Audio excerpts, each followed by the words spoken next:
forget those survival guides about building fires in the woods. Today, we're talking about a much more urgent kind of survival. This is a guide for navigating the modern world and taking back control of the one thing that's under constant attack, your brain. So let's just start with a question that probably hits a little too close to home for a lot of us. Why is it that you can just lose 3 hours scrolling through a social media feed, but trying to focus on a textbook for even 15 minutes feels like pulling teeth? Well, the answer isn't that you're lazy or broken, it's that your brain's fundamental wiring is being systematically hijacked. And that brings us to the chemical at the very heart of this hijack. See, we're dealing with a huge mismatch between our ancient, pleasure-seeking brains and this modern world that's basically become a 24/7 dopamine slot machine. So, let's meet the main character in this story, dopamine.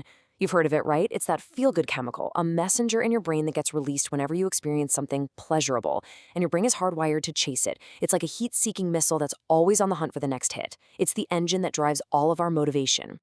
And this right here, this chart really lays out the battle for your attention. On one side, you have short-form video. It is perfectly engineered to give you an instant, zero-effort dopamine feast. Every single swipe is a new little reward. On the other side, studying. That takes a ton of effort, and the reward, the payoff, is way off in the future. For your brain, it's a dopamine famine. It's no contest. So what's the end result of all this? Well, your brain's baseline, its normal level of what feels interesting or rewarding, gets pushed way, way up. Suddenly, quiet moments, simple pleasures, challenging work, they just don't do it for you anymore. It's like you're in a constant state of mild withdrawal, and your brain is just screaming for its next high-stimulation fix. You know, this nonstop hunt for stimulation doesn't just stop with our phones. It bleeds right into our professional lives. And it creates what I like to call the dream job lie.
We've all heard this one, right?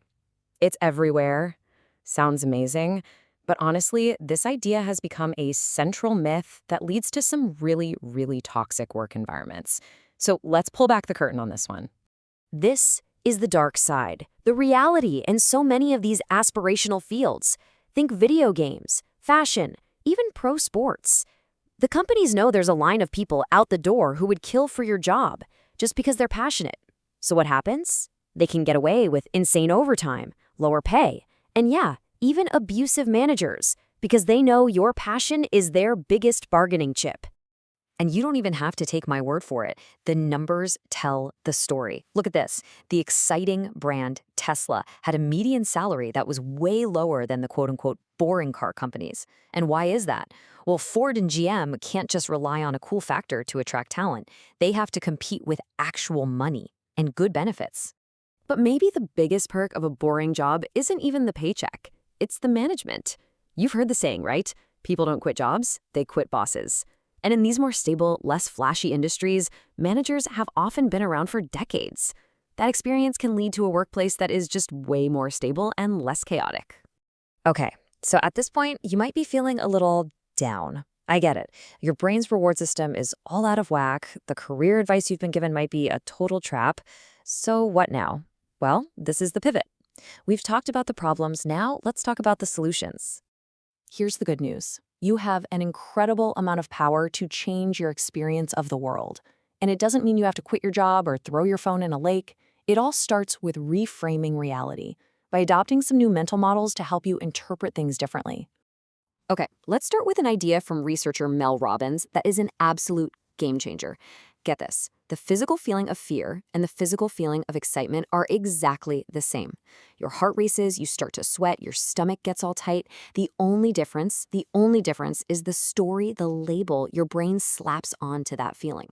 So, how do you take control of that story? It's actually a pretty simple 3-step trick. The next time you feel that anxiety starting to build up, first, you interrupt the pattern.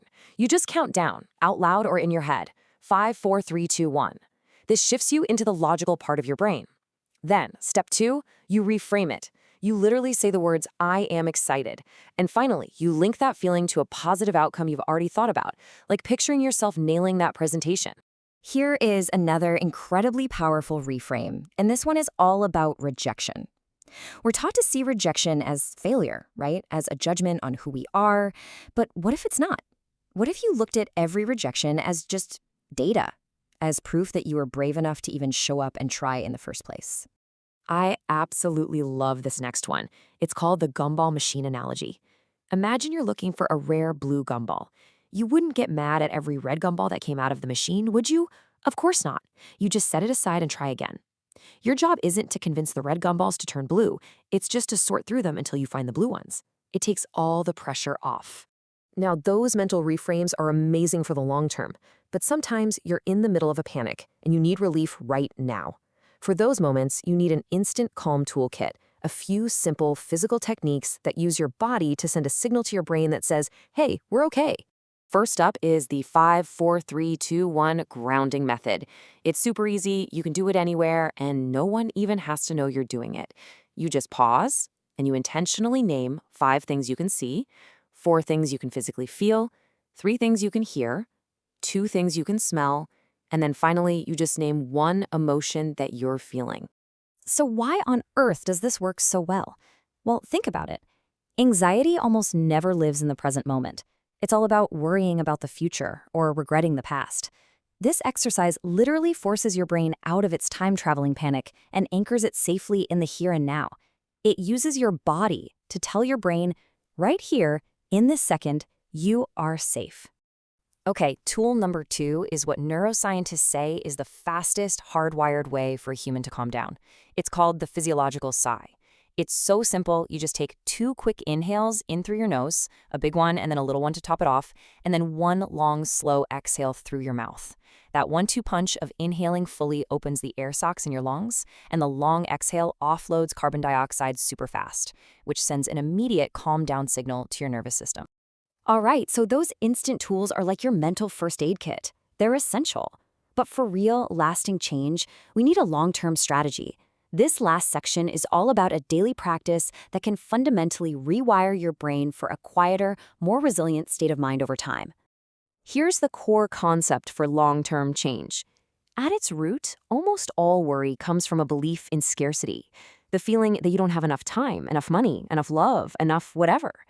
The antidote isn't to fight the worry, it's to change the underlying belief from scarcity to abundance. And the most powerful tool we have for that is gratitude. And practicing gratitude doesn't have to be some big, cheesy exercise. It can be as simple as making a quick mental list. And you're not looking for huge, life-changing things. You're looking for the simple stuff. I have a warm bed. I have hot water. I have a job to go to. I can see the blue sky. By consistently focusing on what you do have, you're actively training your brain to see that there is enough, which naturally and automatically turns down the volume on all those fear and scarcity alarms. So let's end with this. If you feel overwhelmed, distracted, and anxious all the time, I need you to hear me. It is not a personal failure. You are not broken. It is a completely natural response to a very unnatural world. Your brain has simply been hijacked. But now, you have the tools. You understand the game. You have everything you need to take back the controls. The only question left is, are you ready?